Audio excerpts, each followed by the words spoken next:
News 快啲嚟！Sony A7X 系列面世至今已經係10週年啦。咁最近出咗旗艦款 The Collection WH-1000XX， 今日就同大家介紹下呢款最新旗艦嘅外觀方面。頭帶採用咗霧面噴砂，再加手工拋光嘅不鏽鋼設計，研發咗2年嘅合成皮革，亦都帶嚟咗高級同埋細膩嘅質感。耳罩方面亦都落咗功夫，整體厚度嚟講比起 XM6 薄咗5mm。Ear Pad 比起上一代嚟講更加容易拆除，亦都同時優化咗內部空間，令到耳仔更加之貼合，從而減低咗個壓力。頭帶嘅軟墊亦都加闊咗，令到佢整體戴得更加之舒服㗎。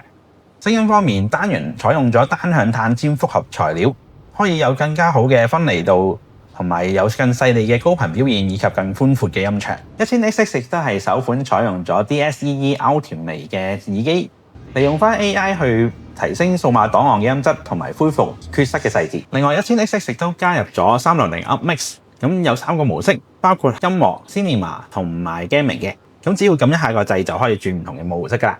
1000XX 升級咗個處理器去到 V3。配搭翻12個咪高峰，令到整體嘅降噪同埋通話效果嚟得更加之自然同埋精準嘅。顏色方面分別有白金銀同埋黑色。咁Demo 已經嚟到 DMA 㗎啦，大家快啲嚟試下呢隻新旗艦啦！